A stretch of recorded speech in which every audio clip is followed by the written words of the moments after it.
It's time. Welcome back, everyone. This is On the Perf Podcast. I'm Amax, he's Riser, and we're going to break it down for you. Once again, today we are in the peak of shooting season. And of course, we're brought to you by Atlas Gunworks. Now, really, we're just, as we speak right now, this is one of the days where you all really wish we did video along with our pod, because right now Adam has a very Ace Ventura Pet Detective vibe going on. I'm just yes. All I'm seeing is the rhino scene where he comes out the back of the rhino. Because Riser is hashtag van life out at the High Desert 3-Gun Championship right now, and I don't know how many give a Fs do we have at the moment. Oh, I think I think I have like one less fuck to give, but it's going to take something pretty serious for me to give it. But it is currently I woke up at 5:30. I shot the morning squad.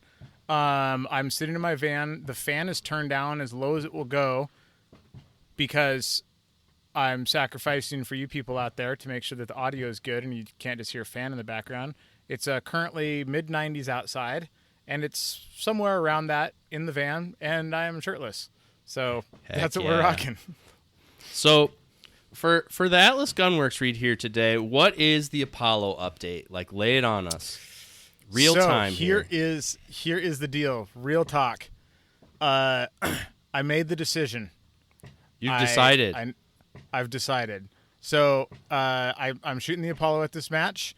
I got a hold of Jeff Lambert's Erebus, so I could shoot them side by side. There was a little function fire bay with some paper and a plate rack and stuff like that. Ran around, shot a bit, back and forth, did some reloads, just far transitions, all the things. Could barely, a third barely tell the difference. I think I'm going to call the Apollo is 98.5% of the Erebus for significantly cheaper, and you don't have all the shenanigans with the comp. And so we are going with the Apollo. It's official. It's so official. Stoked. You were 0.5% away from being an Erebus operator, but You're bringing it home for Team Apollo. Yes. Nice. Apollo Creed. Indeed. All right. Well, if I was at all open curious still, I would probably be getting one as well, but I am not. But if you're open curious, and you have Arabai already, so yeah, well, you don't need to. And that. But if you are at all shooting open minor in any of the things, the verdict is in. The jury has ruled. Apollo is the answer. So we're gonna give you permission to save. What is it? $1,000? $1,400. We give you have the On the Perf Podcast seal of endorsement to save yourself $1,400. Get yourself an Apollo. Yeah. All right. And also, thanks to you all people, we may have another sponsor coming on board. Teaser. So thank you, everybody who's been listening to us and also interacting with us in the questions via the DMs and the email, because we got an email today for our show topic. Oh, wait, back up. We need to bring in a Gary, son. Oh, how could I forget? I have the best Gary ever. Oh, dude. Well, then lay it on me. It's yours. It's yours to roll with. It's your show. Did you have one in the hopper? No. It sounds like you're quite excited about yours, so you get to run this one out. All right. Well, as we discussed yesterday offline, the Gary of the day is the fourth rule of firearm safety. Often slept on. I'm going to apologize to everybody. I'm going to be very cryptic about what actually happened, because I'm not actually going to talk about the event or where it happened. But often slept on, the fourth rule of gun safety: know your target and what's beyond. And people just kind of take backstops for granted sometimes. And Kind of leading into our topic for the day here, one of the things from the match director side that I learned, and this is perfectly innocent. I would not say this is common sense, although it is simple science.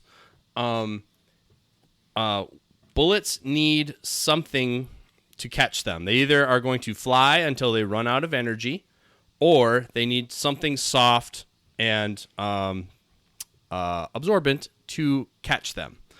And most of the time that is a dirt berm. But just because you're shooting at dirt doesn't mean it's going to catch your bullet. If dirt has a hard pan to it, and if it's at any kind of an angle, low velocity bullets, like pistol bullets, will skip and they will deflect. If you were to think of a billiard pool ball, when you hit the bumpers on a pool table, if you do a bank shot with a pool ball, that's what a pistol bullet does when it hits a hard, flat surface.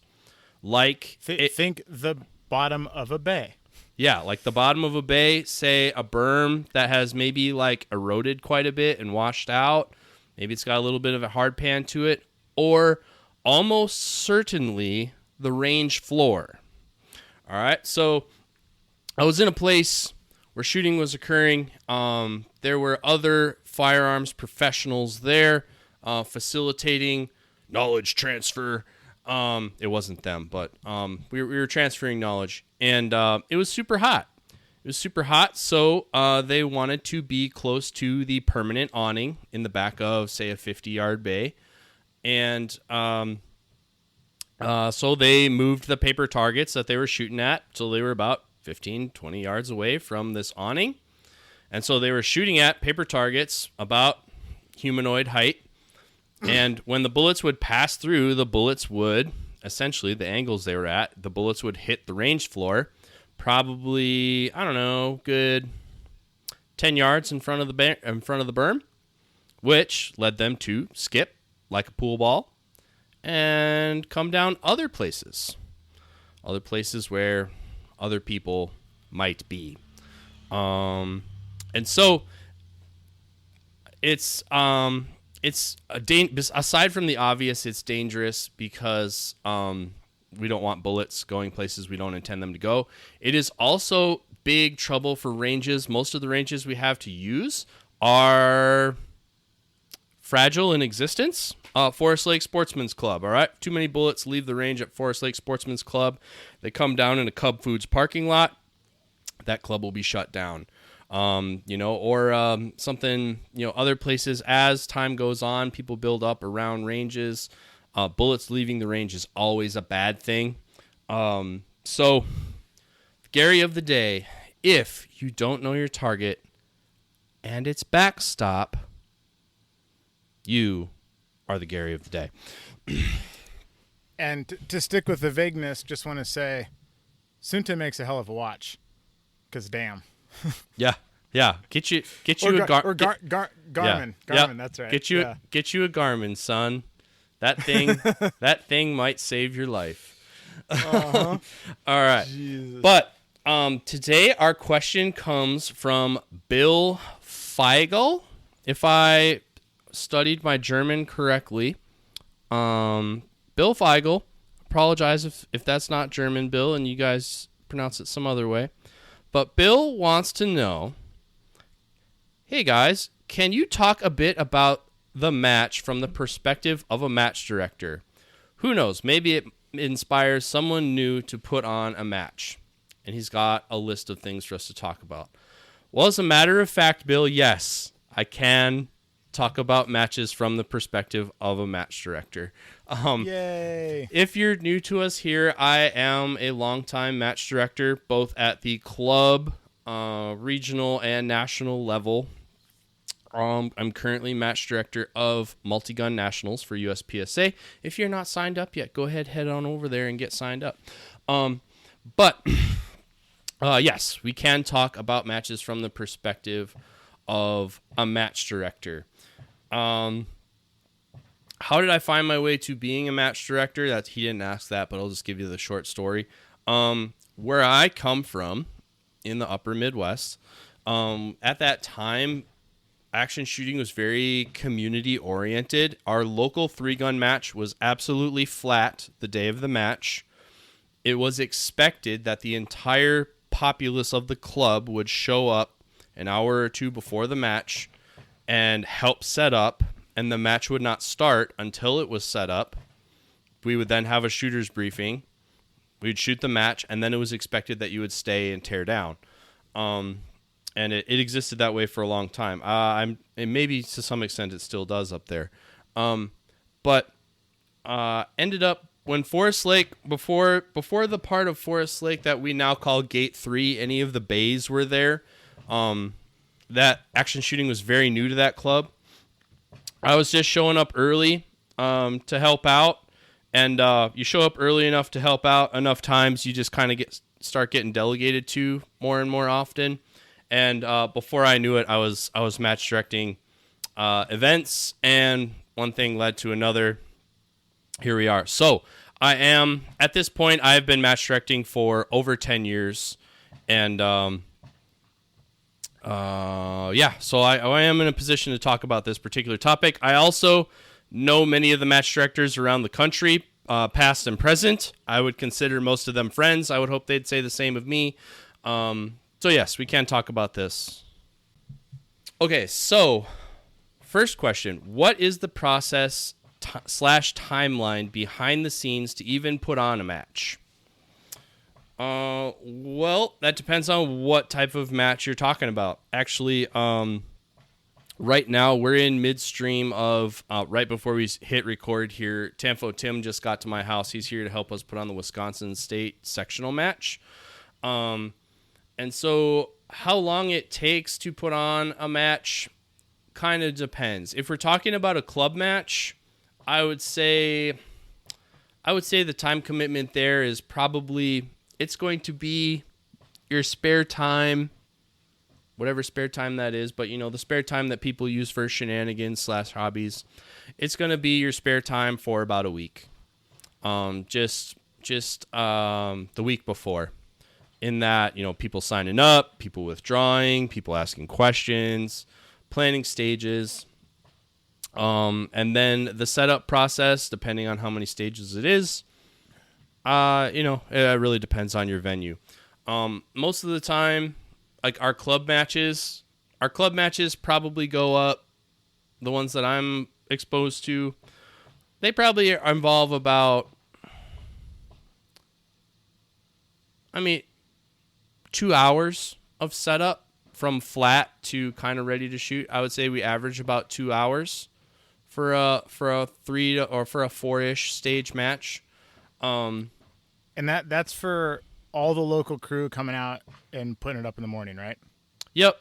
Or Okay. or like I'm thinking about the Vortex Edge matches that we do, or the Vortex Nation matches that we do now, that I match direct in the winter. So at an indoor facility, from the time that the director of Vortex Edge says you have the range until we are ready to shoot, usually people show up about 4:30 in the afternoon on a Friday, and we're usually able to shoot by 6 or 6:30. So it's a little bit different where we're at. So our local club, it slips on the USPSA side of things. The club matches are wild now. So like the last club match had 185 people at it at a club match. Like, so it is now a Friday plus 2 squads on Saturday match. So it's like a sectional. Yeah, that's more people than are signed up for this match that I'm talking about this weekend. Yeah. And so they're basically running a sectional match 2 weekends out of the month. Like, it's wild. It's wild. And so the crew there is a pretty dedicated staff, and the way that it works is they're sort of like building the stages ahead of time, and then the stages obviously stay up for day 2, and then they get torn down. I think usually they leave all the walls up in the fault lines, so then the second weekend is the same walls and the same fault lines, and all the targets get moved around, and then it gets all torn down the second weekend. And the way that we run it there is people who show up during the week to design or build stages or do whatever, their match is comped. And so it's still a, show up in the morning, staple paper, paint some steel, that kind of thing, but you're not building like the whole match from the ground, because when you show up on the first Friday, everything is up and the people who did that work get the match for free. And then the second weekend, same sort of thing, paper targets, tape, that kind of stuff. And then at the end of the second Saturday on the last squad, if you're on that time schedule, then your posse is responsible for tearing everything down and putting it away in the Connex, which usually goes pretty fast. That's like 20 minutes, 25 minutes of work if everyone's doing what they need to do. Yep. And I think that's probably the best way for clubs to run if they're heavily action shooting oriented.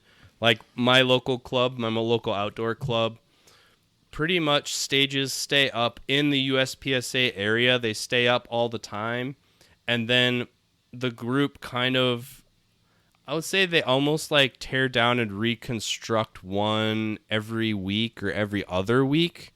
So that over the course of when they have the monthly match, they kind of recycle them for league nights over the month, and they kind of tear one down, change them around. And then when the next monthly match comes around, they have fresh stages. And then they rehash, recycle, tear them down, build them up. And they kind of do it on that cycle. Yeah, and one thing that's important to understand here, too, is all clubs are different. Some clubs are in places, and the club itself is such that you can just, like, leave things up. With the club that we're at, we have the USPSA stuff. There is a monthly 3-gun / 2-gun match. There is a monthly NRL 22 match. There are 2 monthly Steel Challenge matches, I believe.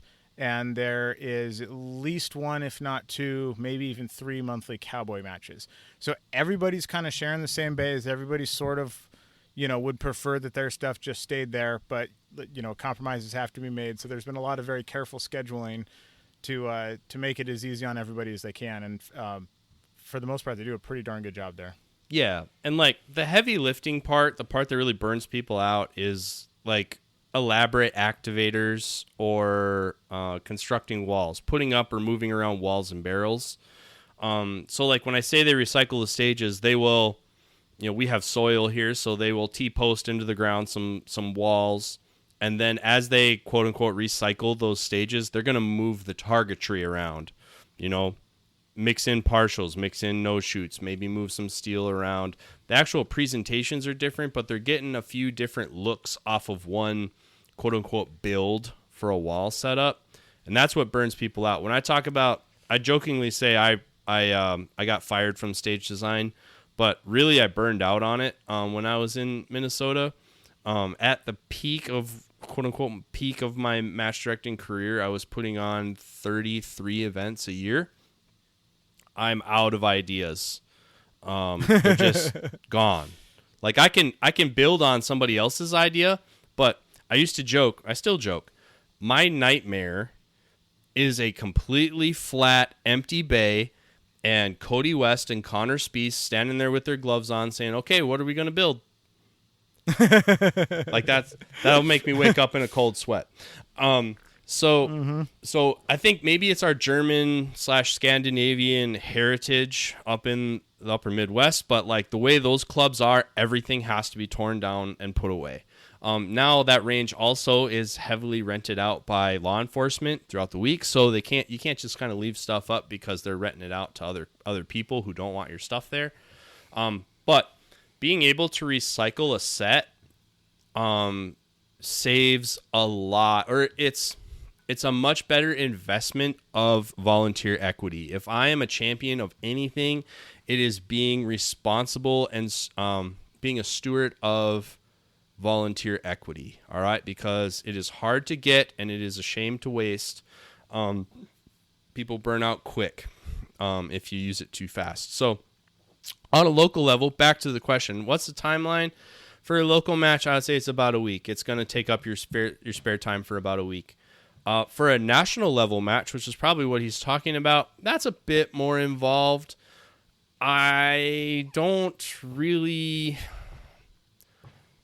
keep track of how much of my time it takes up. If we were just doing a match like an outlaw match like the Kirkwald, it's kind of front of brain. Well, it's basically a year process. If you plan to have an event in shooting season 2026, you have to, like right now we're recording this June 2025, you have to have a solid idea of when your dates are now. All right? At least a season ahead of time. Like, we are going to have a major event on this weekend or, first or second weekend of this month next season. Oh, speaking of which, I just got word from, I'd call it a trusted source, that Hard as Hell will be a thing in Nebraska October 26th. I had heard that rumor as well. This October 26th? Next October 26th. 26. I mean, 26, yeah. October 26. The October 26th. Yes. Okay. Not the 26th. Not the 26th of this October. October. Okay. No. Yes, October I had heard that rumor as well. 2026. Yes. I had heard that rumor as well. It apparently is happening. I have heard from some of the people who are going to be responsible for making it happen. Yeah. So the easy answer is to say it takes a year, but at the same time, like, how much does it take? I would say stage design wise for a national level match, we have 2 to 3 sessions of 2 to 3 hour long Zoom calls discussing the stages. Like, people design their stages and and then present them to everybody, and we kind of say, okay, we want to do that or we don't want to do that. This is a good idea. That's not a good idea. So mulling over the stages, I would say that's 2 to 3 sessions of 2 to 3 hour meetings. And then from there, it's hard to judge how much time it is because it's a lot of 5-minute to 1 hour long phone conversations, So like, talking with the range manager about, we need to order targets, or it's a 5-minute, hey, I have a question, and so-and-so needs a refund. Oh, my refund didn't work. I'm trying to squad, like, it's a lot of email correspondence and short conversations. So as a match director, availability, you're kind of on call all the time. But would I say, I don't know how many hours it actually consumes, especially, I mean, it's probably inside the amount of time that most people will spend scrolling Instagram. So like, I don't know that you're out a whole lot. But lots of stuff like that. And then, like a USPSA national match. Well, now we have another level of complexity.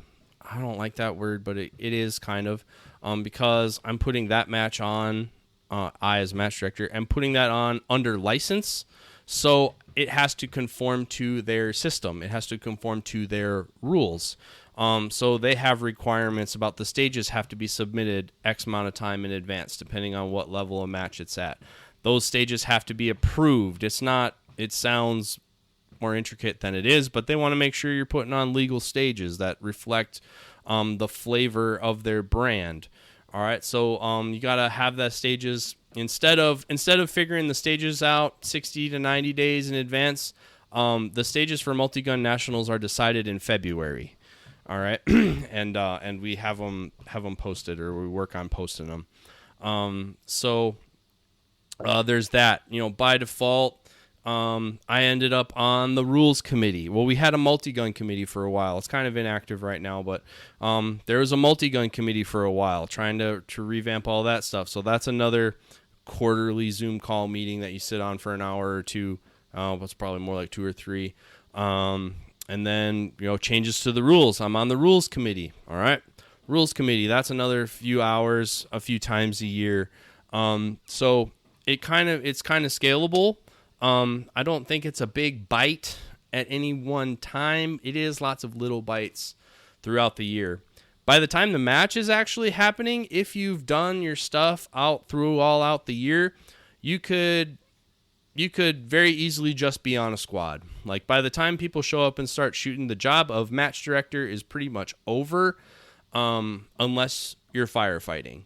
So that's where, like, a lot of times at Multigun Nationals, I do the scorekeeping piece or things like that.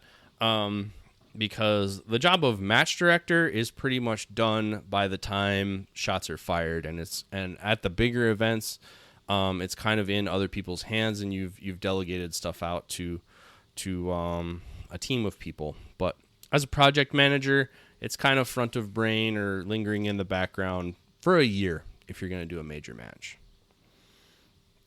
Yeah, classic leadership thing too. Just like surround yourself by good people and delegate. I've seen a lot of match directors out here west specifically because a lot of these matches that I used to have a whole season's worth of matches within like a 10-hour driving radius of my house. And the reason I'm flying all these matches this year is a lot of those matches have died off. And a big reason for that is, the main reason for that in most cases is the match director just got burned out, which is a real thing. Oh, yeah. And it's always a combination of things, but in a lot of those cases, it really seems to be that they'll maybe keep too tight of a hold on things and not necessarily trust people to like do other jobs. Oh yeah. And in like that level of stress of like having to be on top of all of the things all of the time really just tanks people's stoke for the sport. Very, very, very, very, very good friends of mine have burned out exactly that way. Like they held on to too much at one time. And I think I definitely have tried to share it. I think it's also kind of like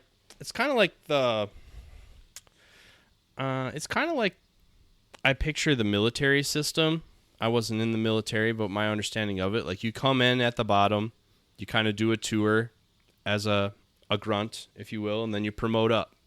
You promote up to the sergeant level, and then you do a tour as a sergeant. And then if you're a sergeant long enough, you promote up, and then you're, an officer. And you kind of promote up. And like some of the guys, as they promote up, they kind of realize that like, oh, I promoted up, but like I don't do the thing that I like to do anymore. But like that's not my job anymore. Some of that stuff, like on the match director side, because I wanted to make sure it wasn't just me and I wasn't doing it all by myself and I didn't want to burn out on it. I would say that's one of the things I really do try to do. When people want to help, I try to figure out what it is that they like to do, and I carve that piece of it out for them and let them do it, and figure out what it is that they don't like to do, and I either take that on myself or find somebody else who it fits their skill set, and that's the thing that they like to do.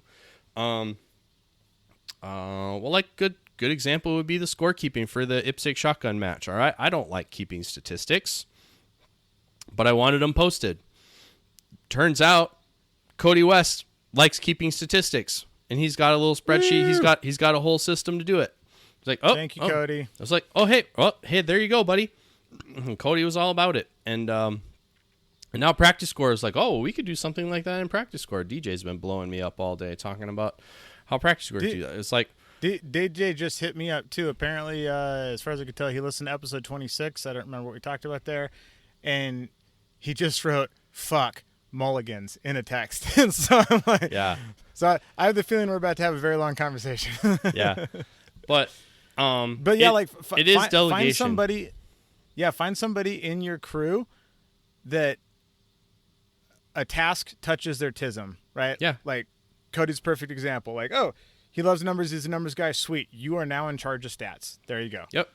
Tanfo Tim is a stage designer and a construction logistics and material management guy. Like he loves that. All right. He's here. Yep. He's here right now waiting for me to do this podcast, and he was talking about how he thought about bringing some targets so he could paint them in my kitchen while he was waiting for me.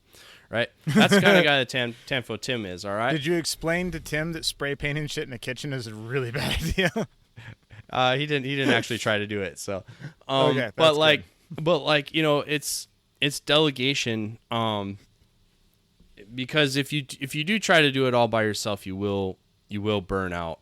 And so some of it, there's definitely parts of the match now. There's definitely parts of Multigun Nationals that I really like to do, And I don't do them anymore because other people are in those roles, and it's kind of their turn to do it. And also, it's important to do that because it's the sustainability of your community. All right, you need other people interested in putting stuff on and doing these other jobs. Otherwise, the day that you decide you don't want to do it anymore, the match ends with you, like Riser's talking about out in his area. If you don't kind of get other people involved and have them be interested in putting on an event for the collective, the day that one person decides they don't want to do it anymore, it's gone. All right. Tar Heel, the day that Donnie decided he's not going to do it anymore, it's gone. It's done. He sold the stuff, you know? And so that's why it's important kind of to I think really good match directors are good delegators and kind of have a group of people around them. Yeah, important skill set. But at the director level, essentially the job is getting the date, facilitating with the range, probably managing the money, managing the signups, making sure there are stages and they're getting designed. If they're not designed, you design them yourself. That's primarily the job. And then other parts are other tasks. And the smaller scale matches are, the more hats people wear. The larger scale matches are, like Multigun Nationals. Those are full-time things. Rangemaster is a full-time thing. That guy has his own cart, and he is focused on that. And also, even if he could do other stuff, like this year we have Kevin is assistant range mastering. He's coming up on the program. All right. Even though Kevin is also a really good Mr. Fix-It guy, we need him to have fresh energy and fresh eyes towards just being a range master. I can't have a range master be burned out from 3 days of stage building and then coming in here and then like talking about, well, the intent of the stage was no, like it's a big enough thing. Like head referee is a full-time thing. Stage designer, stage construction management, that's a full-time thing. That is a job that Tim has. And then we're going to get to some of these others here down the list. But as the matches get bigger, it starts to turn into its own piece, especially as you start to figure it back into volunteer equity. How much time are these people really willing to give you? All right. So it might be that even if it's a small job, that might be all the time that person's willing to give you. We have guys in Minnesota. They will show up for stage construction day, and that's really all we see them for. But on those, they're willing to give you 2 solid days to build, and that's what they have to give. But hey, on build day, that's what we need. We need some people that just want to build stuff. So, I would say timeline wise, back to the original question, it's gonna be on your plate for a year for a major match. Like 7-Eleven, we're not always doing business, but we're always open. Next part of his question: what things? I'm a huge fan of any time you can just drop a Boondock Saints reference in. I know, right? Yeah. What? I need to rewatch that movie. I think it holds up. What things could the average competitor do to make a match more enjoyable? For the competitor or for the match director? For a competitor, and he elaborates. At one time, we were talking about thanking the sponsors of the Jeff Kirkwald Memorial a few years ago. It never occurred to me to do that. So, things a competitor can do to make a match more successful or more enjoyable. Well, thanking the sponsors definitely is one. Sponsorships, it's a finite resource. There's only so much of it the industry has to go around. Bringing sponsors to the match, and not necessarily gun people. Well, dude, the Utah State match is sponsored by a cabinet company. Yeah. Yep. Like, hey, yeah. I mean, this guy's he thinks this is cool. I mean, bringing sponsors in, that definitely helps. The more sponsorship we have, the bigger the events can be. I would say I think just telling other people in the community and spreading the word. Because with it used to be that there was, there was kind of some calendars around, and then there was some Facebook pages, and all those Facebook pages have, kind of been pretty shadow banned anyways, where it's like there used to be sort of like community competition shooting Facebook pages, and now none of that stuff shows up in the feed anymore. So that used to be the place where you'd go to learn about matches. And so there's a lot of matches, but like even as long as I've been doing this, I'll just like hear about some match that happened in Oregon or something, and I'll be like, oh shit, I didn't even know that was a thing. Like I would have driven out there if I even knew it was going on. And sometimes you just don't hear. I think I could encompass this answer. What the average competitor could do to make a match more enjoyable would be to be a community member and not a customer. If you conduct yourself like a customer, like, hey, I paid my $200, I'm here for my good time, nothing wrong with that in some venues, especially if they're catering to that.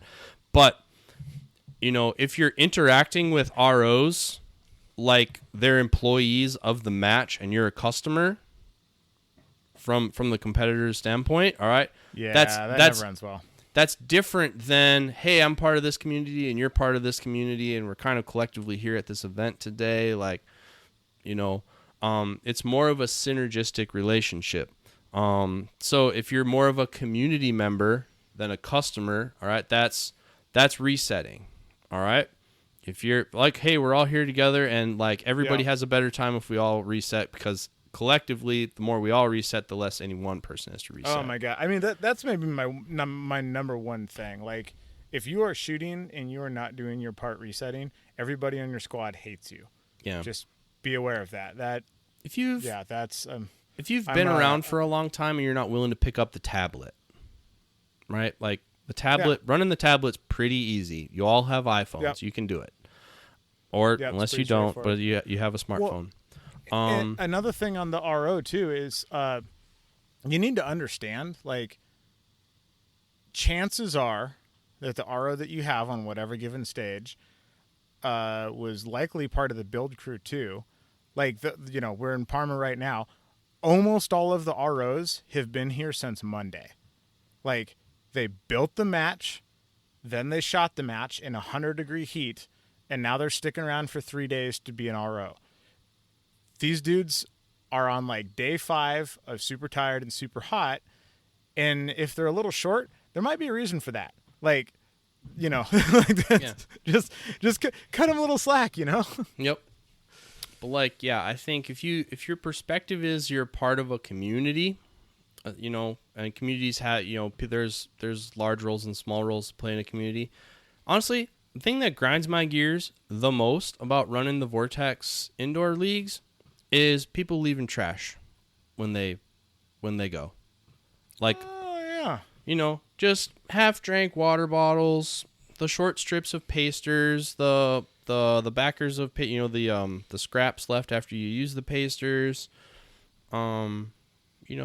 shot up targets and stuff like that. Just, it is 5 or 10 minutes for me to go around and put all that stuff away, but like I am responsible for the range looking like we were never there before I leave, and I tell this to the people in the community. But like, if people would just throw their trash away, I want to go home too, Yeah. And my departure is delayed by 20 minutes because people don't throw their garbage away. It's a small thing, but if you want to make a match more enjoyable, the ecosystem is more enjoyable. The matches were more enjoyable to me in the eras where people were part of a community instead of a customer being catered to.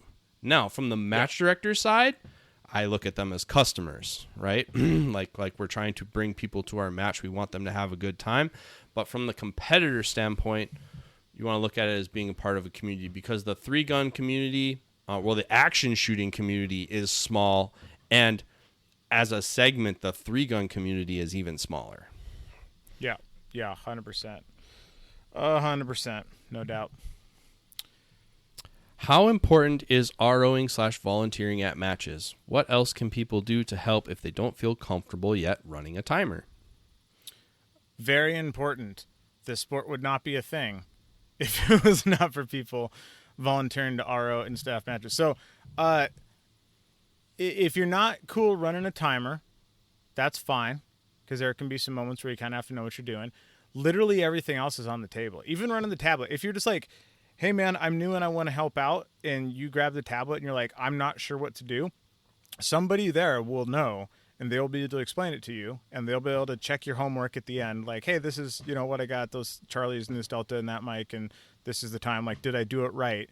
And within like 4 shooters, if you, I don't know, live in 2025 where we all have electronic tracking devices in our pockets, this is super simple stuff to do. And so it's very easy to just pick up the tablet, learn how to do it. By the end of a stage of running everybody's, times through there, you're going to have a handle on it for sure. I think that's, just do whatever needs doing, man. Like if you're at a local match and there's like a lot of local matches, ours for sure, they'll sort of put like a more experienced shooter on every single squad to make sure there's not just like a whole squad of 14 people that have absolutely no idea what's going on. Just ask that person, how can I help? And they should be able to point you to something. And then just like, don't be afraid to jump in. Like all of us didn't know what we were doing. Like the first time somebody handed me a tablet, I had no idea what I was doing. The first time somebody handed me a timer, I had a little bit of an idea of what I was doing because people had timed me, but there's nuances to it, and you just learn those as you go. Yeah, as articulate as I am, I don't have words to explain how important ROing and volunteering is to the sport. By far, we need the most ROs and volunteer and scorekeepers. And ROing is kind of a specific skill set. But there are other roles. Like, scorekeeping is the next easiest one, lowest hanging fruit. Like, if we have one RO, they need a scorekeeper. A lot of times, scorekeepers are also ROs. But if you don't want to be one, you can definitely be the other. The other thing, are you a good hospitality person? Okay, well, Adam talked about, welcoming in new shooters. All right, a lot of times, a club, they kind of, when they attract a new shooter, they kind of want to get them spun up. I've been in clubs before where we just had a guy. John's the guy. Hey, you're new here? Hey, John, you want to do the new guy thing with Bojangles or whatever his name is here? Yeah, we do it in Utah. Yeah, so like the friendly little huddle, explaining cold range, explaining safety table. If you have a person who can explain all that in a comfortable, welcoming way, that's a job. Usually, let me just jump in and say that the comfortable and welcoming part is important, because I have been to clubs where the new guy thing is done by the crotchetiest old dude on the range that just kind of wants an excuse to be a crotchety old guy. You don't want that guy. You want somebody super friendly. Yep. More often than not, that particular job is poorly done. So if you have a person that can do it very well, that person that person doesn't have to touch a timer or a tablet if they could do that job really well. Yeah, 100%. Sign in. All right, sign in and registration. Match directors have a million things going on. If they aren't chained to a table and a clipboard when people start showing up, if you can just be like, oh yeah, I can be here. I can like check in, make sure everybody pays, count the money, whatever. Sign in. That's a job. Scorekeeping is a job. All right. If you're kind of an IT person, the people who understand Bluetooth, tablets, internet, all that stuff, those can be very valuable people. If you are a tablet wizard and you can sync tablets and do all the things, you are a immediate invaluable member of that club for sure. Yep. And guarantee you won't be on a stage. You will be floating around. 100%. You will be somewhere shady until catastrophe strikes. And it will. Construction. All right. There's a lot of guys who just like building stuff, repairing, putzing, especially the older guys, like the older retired guys looking for something to do. A lot of times they just want a project. So like, hey man, could you like go through these walls and like throw away the ones that are bad and fix the ones that are fixable and like figure out how many we need to build, or a lot of times all this equipment is stored in some kind of Connex box or something like that. Would you be able to like organize this, blah blah blah, or at the end of the day when we're tearing everything down, this used to be a job that I had for a while. It was my job to be standing in that Connex box to direct where the things get put away. All right, if you just let the community shove it all in there, you're never finding that popper stand again. Yeah, yep. Where's the hardware for the cables? Where is and so like if you have like a quartermaster type person that can just quarterback that stuff getting put away, they don't have to do it, but people want to help. They want to do it the right way, but somebody who has their arms wrapped around that whole thing, that understands where that goes over there. Okay, those go over there. Nope, those don't go in here. Those go in the other Connex box. Well, and it feels like I think a lot of people feel like that job is just like, like, oh, I don't want to do that job because it looks like I'm not doing anything. I'm just standing around. That job's super important. Oh, like, I get that vibe all the time. Just a guy who's just directing traffic of what props go where when they get put away, super, super important, because nothing sucks worse than ripping stuff out to build the stage, the next weekend and things aren't where they're supposed to be. Yep. And guys who like to build stuff, and you can always tell what kind of guy that a club has that likes to build stuff by what kind of stuff that they have. Some places they're woodworking guys. Stuff's made out of wood. Some places they have welders. Stuff's made out of metal. Yep. 100%. Some guys have excavator guys. Their shit's always flat. It's everybody has their own talent. Medical, certain size events, you need a medic on staff. You need an EMS guy. For our bigger events, we're contractually required to have one. We happen to be fortunate that we have an EMT in our club, and he's super cool. He's at whatever level that he can roll up with like his work vehicle with all his stuff in it, and he can be legit EMT. And that's cool. And he barters/volunteers his time. That's super cool. All right. I mean, that guy doesn't have to do anything except be there. We need an EMT. It's going to cost us several hundred, if not thousands of dollars to have an EMT on site if he doesn't do it. So everybody has their own little thing. And then, the younger crowd, marketing, social media. Most matches suck at social media. And the ones that are good at social media probably hired to have it done.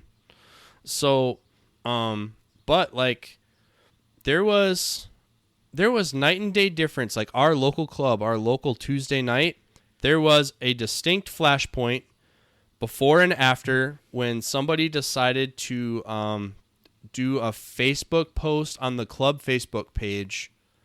Hey, indoor league is starting this Tuesday night. Be here at this time, blah, blah, blah. Do you like pistol shooting? We showed up the next Tuesday. Who are all these people? We have never seen these people before. A simple Facebook push. The younger crowd, they wrap their arms around that stuff. All right. If you got somebody that's good at social media, somebody that's on the marketing side, photographers would be another one. People who like to shoot cameras. Look at the PCSL Instagram page right now. They're doing a fantastic job of this. Yes. Yep. And they got some good photographers that show up, and that's a full time. You got somebody that wants to shoot pictures, you let them shoot pictures.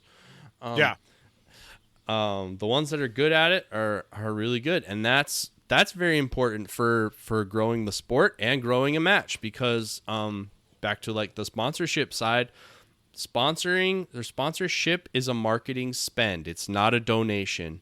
As a guy who gets a lot of those proposals, if you drop the D word, I'm just inclined to say no from the get-go, even though I can't a lot of times. But like, you got to understand, it's a marketing spend. They are trying to get eyeballs. So the better you're able to give them eyeballs and give them metrics on how many eyeballs you get, that's how much more sponsorship you get. So there's all kinds of jobs. If you have a talent, even if your talent is just project management, there's probably a place for you there outside of ROing. Indeed. I guess that segues into coordinating with sponsors. Touching on the overall financial picture. I always assumed this dude that sounds motivated. I always assume, yeah. I think Bill's about to be a match director here. It sounds like it. Yeah, this is. I always assumed that matches were a break-even sort of endeavor, but it might be Amax's retirement plan. It is not my retirement plan. I'm going to say this part because I am not a match director. I have helped RO and scorekeep and fix it and drive and whatever for a lot of matches. I've done all the things except be a match director or range master. So I'm going to say this on behalf of the not match director, not range master community. I have no idea. There is a very weird thing, and it maybe is less than what it used to be. But for the longest time, there was a weird thing where it was like, people would think that a match was overpriced or, whatever wasn't to their liking. And they're like, oh, the match director is making a bunch of money off this, or the range master is making a bunch of money off this, or the range is making a bunch of money off this, or the club is making a bunch of money off this. I hope that the rest of my regular shooter brethren would agree. I do not care. If I go to a match and it's awesome, I don't care if the match director made $100,000. Do not care. Good for him. That's a lot of work. At some point, I think there is a level that people should be compensated for what they're doing. There's not enough money in the sport that anybody's retiring off of this. But if you're going to put months of your life into something and make some money doing it, I have absolutely zero problem with that whatsoever. I don't know what the reality of the situation is financially, but man, I don't understand why people are up in arms about somebody putting on a match for profit. Like we've both been through some like for-profit match eras, and people like really had a problem with it. And I do not understand. I'm like, if you're putting an awesome product on the ground and you want to make money doing it, I am cool with that. I got zero problem whatsoever. I would so much rather go to an awesome match that somebody wanted to make even more awesome so they could get more people back so they could make more money than a terrible match because nobody was compensated for anything and everybody got burned out and quit. Yeah. It's know. amazing I just being a capitalistic society and being on the capitalistic side of the political spectrum of the capitalistic society. It is amazing to me how quick we eat our own. Oh yeah. Well, we've watched that happen. Several times. I talked to another match director of a match that sells out. He basically said, like, I'm not making money on this, but he's like, I want it to happen, and I'm not going to come out of pocket to put it on for everybody. Yeah. So he's like, you should at least not be losing money. Yeah. And most match directors are in that boat. It's like, I don't want to lose money on this, to put this on, which is, it's kind of like double jeopardy. It's like, oh, you donated all your time, blah, blah, blah, and you paid to do it. Like it's enjoyable, but it's not that enjoyable. If I'm just paying for a leisure activity, I don't know, I'll go skiing. Okay. Like, so yes, there's money coming in, there's money going out. I would say it becomes more of a business. It's kind of like anything. Like you Joe listener out there, remember the first time you were made aware of the concept of income tax? Right? So like, it used to be so simple. Like, you'd have a lemonade stand, you'd go mow some lawns, they'd pay you some money, you have some money. And then wait, and then you get like a real job or whatever, and like, oh wait, no, they took some off the top there. That fundamentally changed your perspective. From the business side of it, I do have a business entity that I use I have an LLC to run some of these matches, but my retirement plan, it is not. I assure you. Really what it was is like, okay, now that you're running the matches, you run into stuff like, all right, I have to pay a rent. Well, money's coming in. All right, people are paying money. Who holds it? Where does it go? What bank account? If that just goes to your personal bank account, you're getting hit with income tax on that. Okay? Or, where does it go? Who doles it out? Who pays for the things that need to get paid for? Who buys the targets? All right? Who pays the range rental fee if that's on the table? Most of the major matches that we talk about, they pay the ranges that host them. I would say they pay anywhere between $5,000 and $20,000 to use those ranges. All right, just right off the top to the facility, and those are rounded numbers. And usually if you're pulling props, things like that, all that stuff comes with the price as well. Yep, price. And then insurance, okay? Like you need like $1 million insurance policy just in case someone catches a pistol bullet in their Garmin watch, right?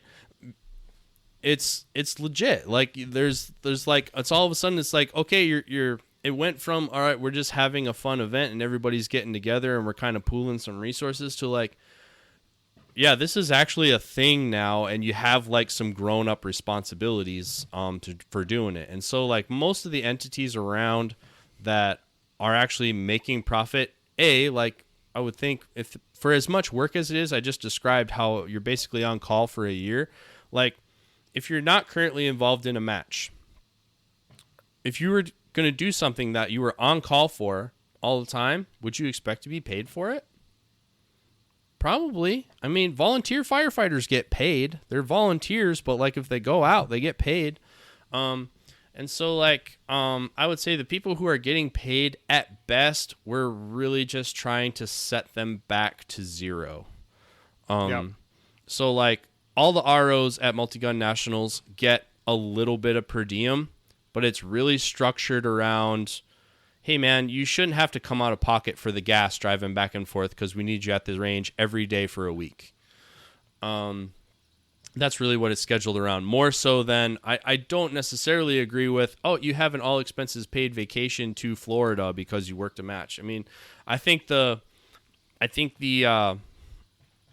logical line is somewhere in the middle there. But back to his original question, like how's the financial picture work for sponsors? There are a certain amount of hard costs that have money attached to them. I would say the big ones being insurance, renting the range, and consumables. Those are usually paid by the match fees. Sponsorship is probably usually, if I had to give it a word, I would say the bait. All right. So prize tables are sort of the incentive for people to show up. There are just certain people who won't play blackjack because it's fun. They only play blackjack if there's stakes. All right. Same thing with competitive shooting sports. There's certain people, they just won't show up just to shoot for fun. They only want to come to a big match if there's something on the table. So the prize table aspect, from a match director's perspective, that is somewhat the incentive for people to show up to your match, because you kind of want them to be interested in the notoriety of winning or doing well, or the prizes associated with it. And same time, you want people in the middle of the pack to kind of have something to show for it too. And so it's a delicate balancing act between, you want stuff that people are excited about to get on the prize table, and also being able to reciprocate exposure for those companies. So how much of that you can do is kind of dependent on the size of the sponsorship. Yeah, quick hint for any would-be match directors that it sounds like this guy might be.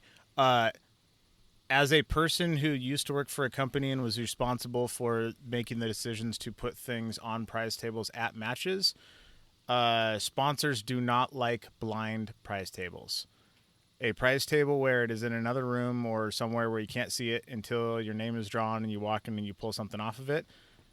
When that happens, the only way that people know that anything's on the prize table is if they pull that thing. So I highly recommend is having an open prize table before the actual prize table time where people can walk around and look at stuff, because that's where the sponsors can like show off their stuff. Like, hey, check out this sweet rifle we put here. Hey, check out this suppressor we put here. Hey, check out this, Dylan press we put here, whatever it is.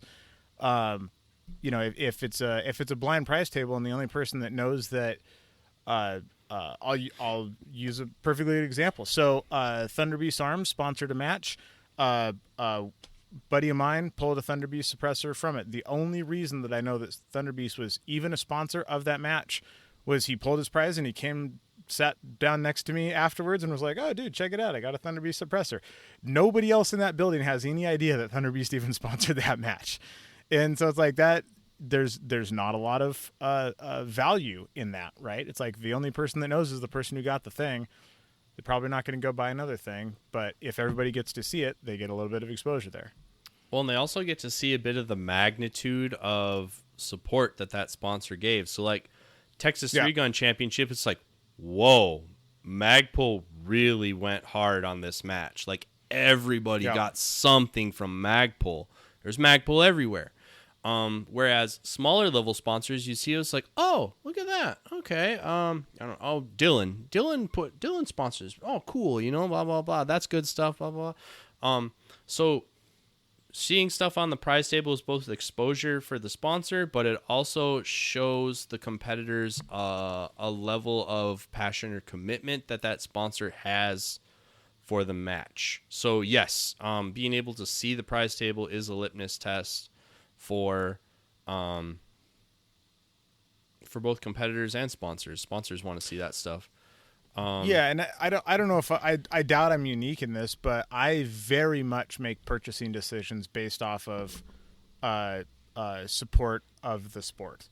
So like if I'm looking at brand A and brand B to buy my widget, and brand A has sponsored a bunch of matches and I've never seen anything from brand B, I'm going to buy brand A unless brand B is just magnitudes better.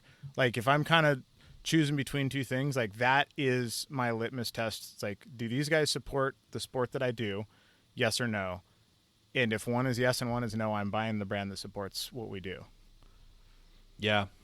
And some sponsorship stuff, it's really hard to put a value to. Like, I don't talk about what we do a whole lot on here, but like just the amount of human capital that Vortex allows to be used on matches, like just the amount of myself, Travis, Ruben, and Tucker being involved and immersed in it, and some of that is Monday to Friday.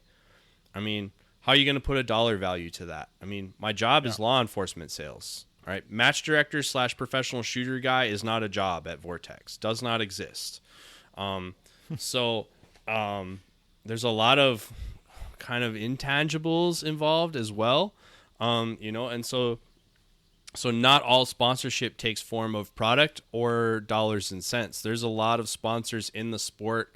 They kind of volunteer some human capital as well, that they don't get to write off. Or they don't get, it's just, but in supporting the sport, that's kind of grassroots fostering of advocates. I mean, how many people are advocates of Vortex because Vortex supports the shooting sports?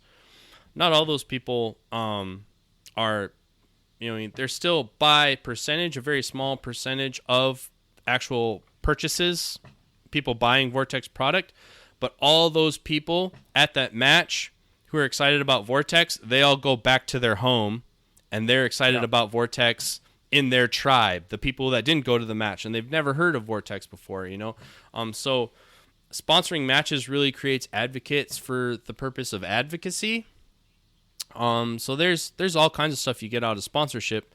Very little of it is actually financial, and quite a few quite a few of the big sponsors in the sport, a requirement for a financial commitment is a hard no.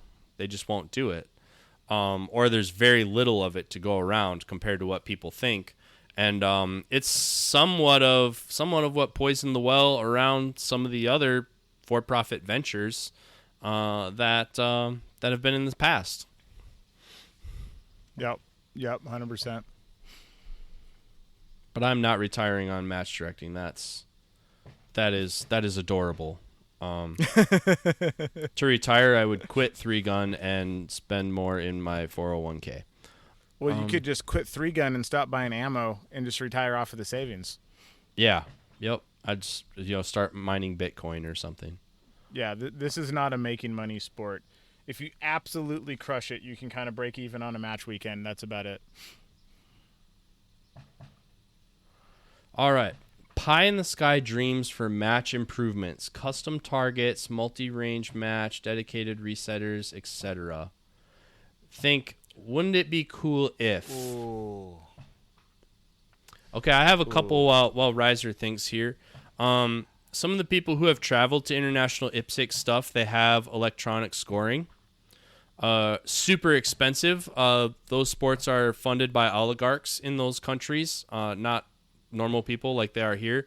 So very cost prohibitive here. That would be cool. A multi-range match is actually an idea I have that I would like to see. Kind of like at some matches now they have zones, like you're in zone 1, zone 2, zone 3, and you have stages there. I have images of a match that those zones are geographically on different ranges spread throughout an area. Like I would like to do an indoor section match here in Wisconsin, where it would be there would be stages at Vortex, stages at Winnequa Gun Club, and stages at an indoor gun range here in town, where all the ranges are within 40 minutes of each other, but they're not all physically in one place. So I've had ideas like that before. There's a couple facilities around Forest Lake Sportsman's Club that we thought about using in the past. It's just it's not financially feasible or practical yet. Dedicated resetters, that was the thing from the 3-Gun Nation days. Everybody who was OG 3-Gun Nation from the Tulsa days, they loved those matches because there was dedicated staff and dedicated reset. They literally showed up like pro golfers, and all they did was focus on shooting and shot. But that was a for-profit, for TV venture. They paid those people. One, you got to find the people in the first place who will work for whatever $50 on a Saturday, all right? I mean, I don't know how many kids that would do that these days, but like it's kind of hard to get like a Boy Scout troop to come out and do something like that. So it has challenges, but like dedicated resetters, yeah, that'd be cool. Are you going to be able to do it and still only pay $150 for a match? No, you're not. You're going to pay like $1,000 for a match to make that happen. So I would like to see that. I'll tell you mine in just a second, but I have the best. This is super off topic, but it's really funny. So me and my neighbor across the street, Mark, we get along super good. It's like a sharing tools, helping each other with each other's, vans sort of a deal. And so his son comes over one day and he's like, hey, I'd like to mow your guys' lawn.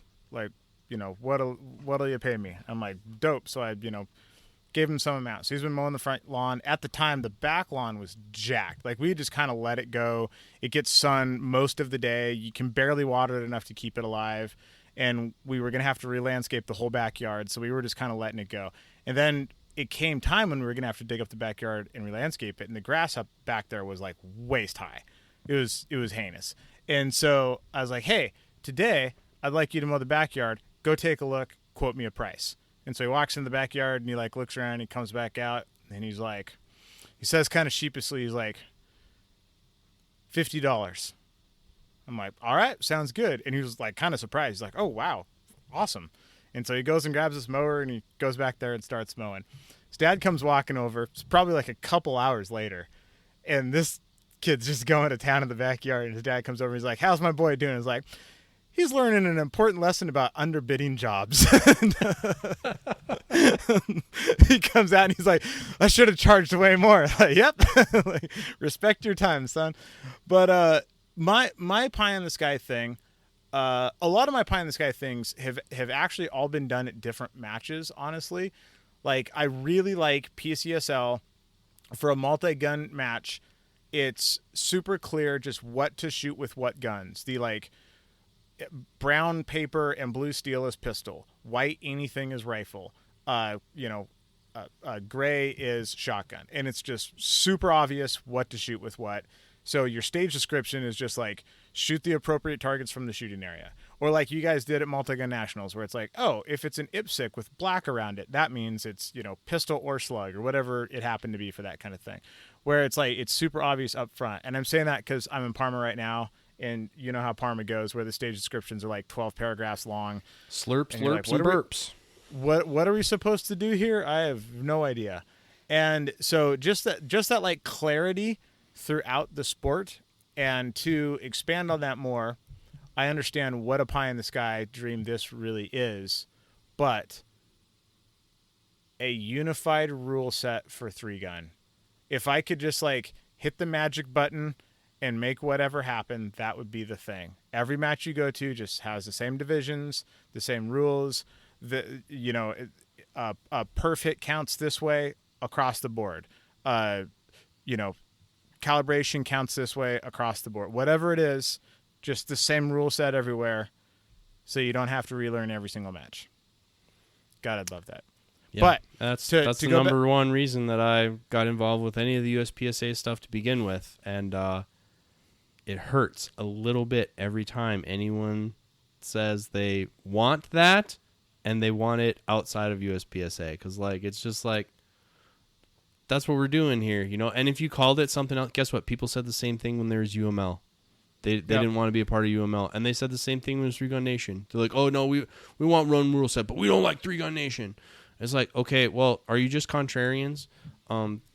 Yeah, I would say the reason I volunteer my time and subject myself to all this brain damage, and it most certainly is brain damage at this point, is to try and bring the sport together under one rule set. It would be great. One scoring system. There's also not modified at this match. Oh, I need to go tell Aaron, because we just had Aaron has been fishing for how to make this match better, and I gave him an earful today, and I forgot modified, because they have stealth division here, which the only place that stealth exists is here and Arizona. Yeah. And it's a super convoluted rule set, but it's like, hey, everybody on Earth is shooting modified or open. Yeah. The fact that one of those isn't here, kind of frustrating. It's kind of neat, and it's not going to catch on. Yeah. But to your reset thing, so one of the more interesting matches that I had shot from that standpoint was the last Hard as Hell that took place, that Brian Nelson and Max Legrandis put on back in the day. There was a on-off schedule, but the way that it worked is you had essentially you had a sister squad. So squads 1 and 2 traveled together. Squads 3 and 4 traveled together. Squads 5 and 6 traveled together. And both squads would go to a bay. And on your on chunk, your squad would shoot. That's all you did. You didn't reset shit. You just shot. And then on your off chunk, you stayed in that bay and you reset for the other squad. And you would just then, when both squads had shot, you would go to the next stage and you would just shoot while those guys reset for you. Then you'd SWAT, and then you would just reset while those other guys shot. And it was so awesome. It made the match flow super quick because you had a whole squad resetting instead of, you're down the dude in the hole, the dude on deck, the dude who's up, and the dude who's like restuffing his mags for the next stage. So you're not out 4 people every single time. So you had, like all 15 people resetting. So it went super fast, especially with those big Hard as Hell stages. And then when it was your turn to shoot, it was rad because you're just, I'm 5 back, and you're just sitting there getting your stuff together, taking your time. You're not rushed because you have to run out and reset and then run back and stuff some mags and try to remember your dope for the long range and everything else. You just got to sit there and concentrate on the shooting part. And then you got done, you hang out with your buddies, whatever, and like, all right, that's everybody, we're switching. And then you just like grabbed your gloves, you grabbed your tape, grabbed your big straw hat, and you just reset for a whole chunk, and you didn't have to worry about any of the shooting stuff until you moved on to the next stage. It was so awesome. I so wish that more matches ran like that. I think my real pie in the sky thing, and some of it is actually being done. Shout out to Hunter Constantine and those guys. I Belt. really wish we would be better about telling the story of our sport. Like, the reason you follow a sports team, like a stick and ball sports team, is you're invested in the saga. All right, the Chicago Bears have sucked for a long time. All right, all my in-laws are hardcore Bears fans. They just everything Bears, and they're along for the journey, and they can tell you about the people and the struggle, and they're good this year and they're bad this year, and they're rebuilding this and rebuilding that. I wish we could tell the story of a match in a compelling way that it would be interesting to people who weren't there.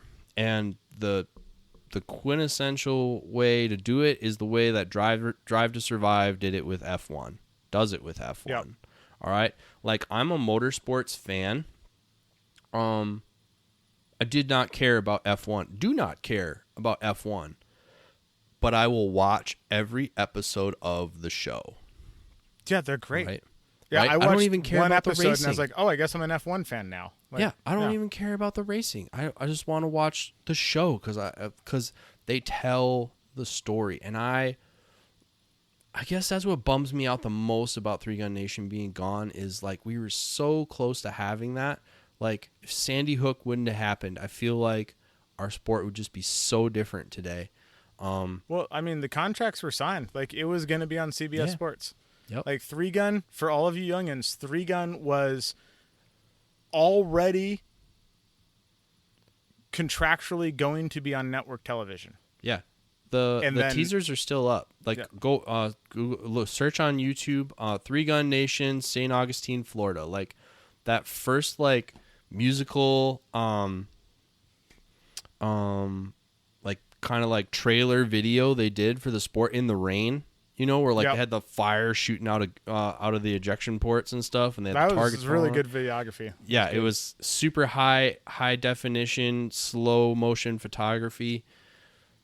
I really hope that someday our sport can tell a story like that, so you don't have to be on the squad where the amazing thing happened to appreciate that it happened, or the journey. Like I wish people could follow along with, like, the struggle to be Justine Williams and get from where she started to on top of the box at World Shoot, right? Yeah. There's an amazing story there, and you won't know it unless you're her friend. And that's a shame. I really wish that was different. And so I hope the sport gets there someday. Unfortunately, my gift is not shooting cameras or social media, so I kind of keep looking for the person that wants to do that. But I really hope we get to that someday. That'd be pretty sick. Hopefully I'm young enough that I can still run by the time this happens. Right? I'm gonna be the token old guy. I'll be I don't know. What's a good Formula 1 driver who's like former world champion? Seb. I'll be like Seb. Be like, hey, this guy used to be the best, and now he's like mid-pack because he's kind of old and broken down, but he's still doing the thing. Like, that's where I hope to be. Like, I'm still doing the thing. I used to win matches. So yeah. Exactly. Yeah, I hope those are still several years away yet, but you never know. Yeah. And so, and then to kind of wrap it up, I guess I'll interject here. Well, why do all that? I mean, you probably listen to however far into this we are. It sounds like, man, that's kind of a lot of work. It's kind of a pain in the ass, and you don't even get paid. The best part of match directing, my favorite part, I think we even talked about this on the Three Gun Show several years ago. My favorite part is right after the competitor prize table and sort of the 3 hours after that match is over.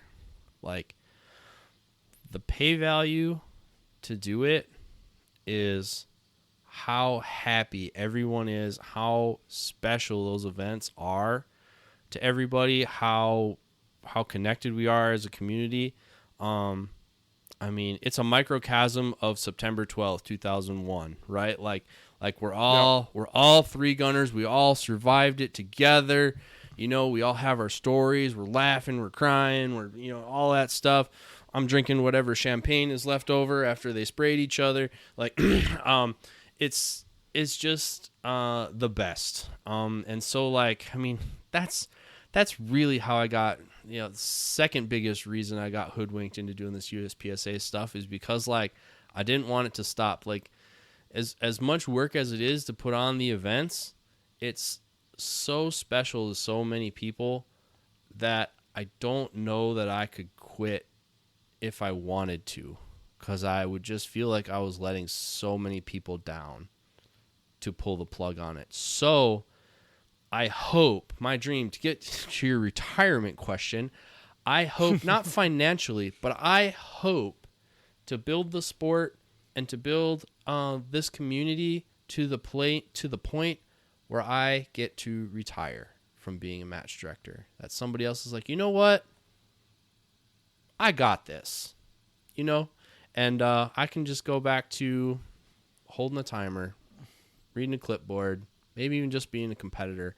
But I look forward to being able to retire from match directing from a sport that's in a better place and stronger than the condition that I found it in. And I think we're on a positive trajectory for that. But we still got a long way to go. Hell yeah. Well, I got nothing else, and I'm dying of heat stroke in my van. All right, guys. I think that's it. But that's match directing in and of a nutshell. So that being said, y'all just keep those overlay cards handy. This is On the Perf, and we'll catch y'all next time. See you guys.